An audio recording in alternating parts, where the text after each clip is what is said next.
Let's look at a little bit of a timeline because it's sort of where we're headed.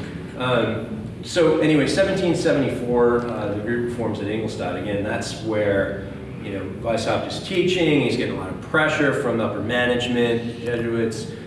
He's feeling like he can't express his ideas or his ideals to his students. They all start to meet and talk after hours, and you know, that's how a lot of these things kind of start. These groups started with a group of people with a commonality in terms of what they want to talk about, express, and accomplish.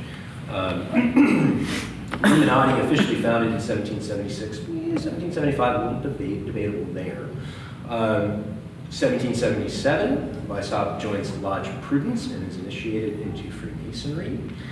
1778, the Minerval degree is created. Now, this timeline here is a little dicey because I believe, based on what I've collected, because sometimes when you're doing historical research like this, you'll get dates from, you know, within a span of 2-3 years that can be a little bit different depending on the source.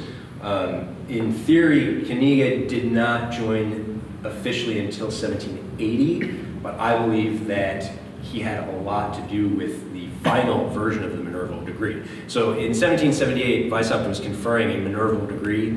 I think that there wasn't much to it. It wasn't really a degree as, you know, we would consider a degree today.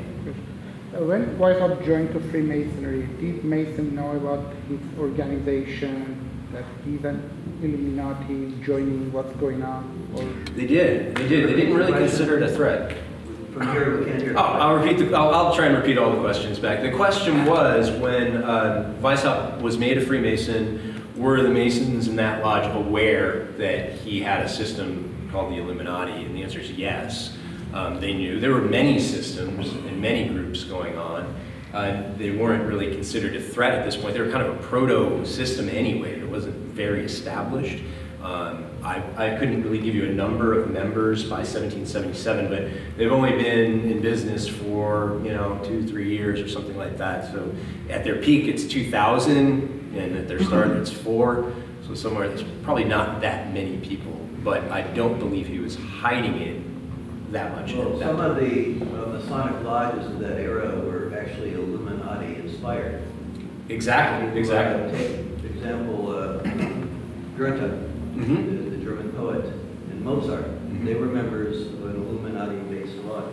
Well, in fact, and as we go through this timeline, they were recognized by the Premier Grand Lodge of England to actually make lodges. I mean, they were making Illuminati lodges. They were regular lodges, and they were normal until this all kind of came falling down. And that's sort of the next thing on this timeline is 1779, Lodge Theodore is founded. So they basically get a warrant from the Grand Lodge of Prussia to establish a lodge in Frankfurt called Lodge Theodore. And then they kind of wedge that in as a way to get dispensation from the Premier Grand Lodge of England. Remember, we haven't had a Reformation yet, so there's 2 there. And they become legit, so they can go and spawn lodges, and they were calling them Minerval churches, they were calling them lodges. There's a mix of the 2, but they were legit Masonic lodges, mostly working some combined system of the rite of strict observance and Illuminism at the same time. 1780, Knigge officially joins, and the degrees expand. They expanded into the 3 classes, and all of the grades of the system are developed by 1781. We have the Minerval grade, the Masonic grade, and the Mysteries grade, or Minerval class, Masonic class, and the Mysteries class, which all have different degrees and things underneath them. But that's kind of like the peak. By 1781, they're actually extremely popular. You know, people are into this. The fact that they're actually integrating into Masonic lodges, they are conferring Masonic degrees at this point. They're just considered something akin to even, you know, like our current day Scottish Rite. It doesn't have dispensation to confer the first 3 degrees of Masonry, but they have them, and in other countries they do them. So it wasn't that different. Yes, Andrew? So I'd be interested in knowing a little more about the differences in perks, abilities, permissions, privileges between 1st, 2nd, and 3rd degrees of Freemasonry at the time, as recognized by any of the lodges that provide a dispensation for Theodore, because if Weishaupt was not a Master Mason, how would he have been allowed to preside over his own lodge? He was not. So the question for the audience was, at the time, where did we stand with the 3 degrees of Freemasonry?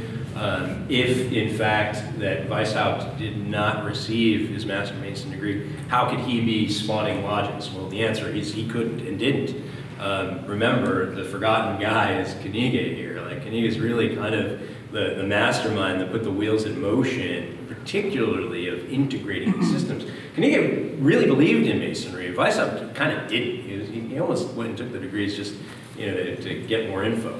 But, Mary. Well, I think at one time, the 3 degrees that we understand today were structured differently. And lodges were really 2 degrees, apprentice and fellowcraft. And the Master Mason's degree was something that was attained somewhere else. And if you look at some of the Illuminati degrees, they call them Scottish degrees, Scottish Masonry. And some of the concept of like the Quranic legend could have been absorbed in some of those other degrees. In fact, Weishaupt may have himself had exposure to something similar to our Master Mason's degree. That's my speculation. I think it's a very good point. At this point, you know, it is sort of speculative. Like, when did the Master Mason degree, you know, start being conferred? It probably was in some form. Was it what we do? Hard to say. But the bottom line is that Knigge was a Master Mason when he joined, and he helped thrust this idea of, you know, you can say infiltration or you can say merge concepts, depending on whether you want a negative or positive connotation to the action that was happening. We'll get into the Masonic degrees. We won't give away any secrets because they're extremely similar. But they did confer 3 in the Illuminati lodges. So when you read them, it's somewhat similar. The Hiramic aspects are quite different. There are some Noahite legends that get blended in there, which we know that there could have been a phase where Noah was really the figure that kind of became Hiram, but that's for a different discussion, I would say. Yes, George? I believe the transformation from the 2nd degree, adoption of the 3rd degree came in 1738. I'd say that is definitely the popular date. You know, some people would argue it either way. I would agree with you and so by now, like, it's likely that that's kind of been happening. When it became universal, though, is a much softer range. Completely, and a lot of that has to do with this history line here and how the Illuminati played a big part in some of these things becoming more concrete, actually. I think the fact that they disrupted a whole lot of things allowed that Reformation to happen a few years after this. But again, you know, they get a warrant from the Premier Grand Lodge of England, you know, and of course the United Grand Lodge of England doesn't exist exactly. They haven't really sorted all this out yet, you know, which allows these divergences to happen. 1782 is a very, very important and overlooked date. Oh wow, that works. Okay, Convent of Wilhelmsbad.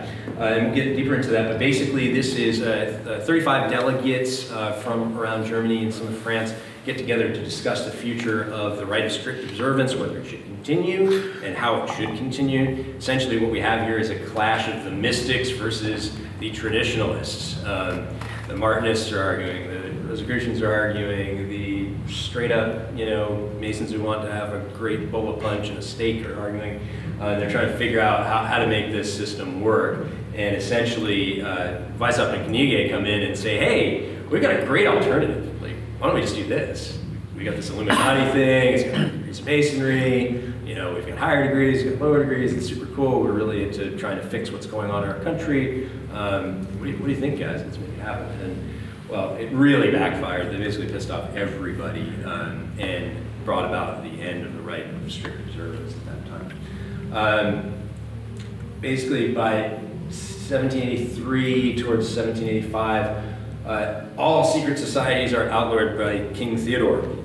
He's like, enough of this, I don't really understand it, there's way too many fractious groups. It got really political, and a lot of it had to do with this country that is just sort of peeling away from the Holy Roman Empire, and the Jesuits still have a lot of control over what's going on. And they're like, no, like no more of this. And that's when officially the Illuminati is disbanded. Weishaupt gets sent away. Still some fractured groups after that, but that's kind of the general historical timeline, you know. And I think it's I'll come right to you, Andrew. But it's very interesting to note when we talk about how profound an impact these guys had on even modern day society, that it lasted ostensibly from 1774 to 1785. Like maybe there's some fringe groups in 1790, but it's short of a decade of influence. Like that is a flip in terms of history. And yet, this concept has you know, entertained us all, invaded our popular media to this day. Andrew, please. The outline of secret societies, does that include Masonry? It did. At that time? It did. Yes.